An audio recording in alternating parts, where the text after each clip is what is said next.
देवतारी त्याला कोण मारी ही जी म्हण आहे मी का म्हणते ते तुम्हाला पुढे सांगतेच. पण पावसामुळे ना गावचं वातावरण अगदी छान, सगळीकडे हिरवळ वगैरे झाली होती. आणि ही जी बैलगाडी आहे ना ही लहान बालपणीची आठवण आहे, कारण ह्याच बैलगाडीमध्ये आम्ही खेळायचो, बैलगाडीतून मस्त की गावामध्ये भटकायचो. उन्हाळ्याच्या सुट्ट्यांमध्ये ह्याच झाडावरती आमचा मुक्काम असायचा. कोणीतरी ना हे वासरू डोंगरामध्ये सोडून दिलेलं, भटकत भटकत 3 दिवस ते उपाशी होतं. तेव्हा त्याला दात नव्हते, पण आता त्याला दात आल्यामुळे ते छान चरते आणि मोठे होते. म्हणून तर म्हटलं देवतारी त्याला कोण मारी. आज आमच्या गावातून दिंडी निघाली होती आणि वारकऱ्यांसाठी जेवणाची सोय केली होती. आणि आज मी चालली होती माझ्या सासरी.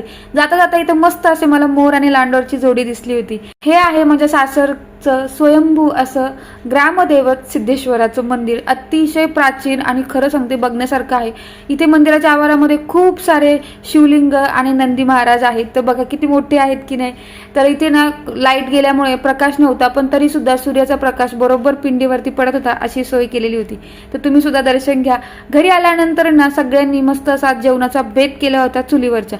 तर चूल पेटवण्यासाठी जर आम्हाला कष्ट पडले, कारण पावसामुळे लाकडे थोडी भिजलेली होती.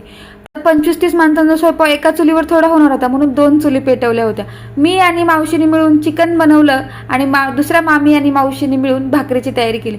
आणि आई टुकल्या पिटुकल्याने आमच्या हाताखाली सगळ्या गोष्टी आणून देत होत्या. चुलीवरचा चिकनचा रस्सा तयार होता, त्याचबरोबर मस्त अशी बाजरीची भाकरी सुद्धा तयार होती. आणि मोकळ्या आकाशाखाली थंडगार हवेमध्ये चुलीवरचं गरमागरम जेवणामध्ये जो काही आनंद आहे ना तो शब्दात सांगता येत नाही, तो फक्त अनुभवायचा असतो. तर भेटूयात नवीन व्हिडिओमध्ये. बाय.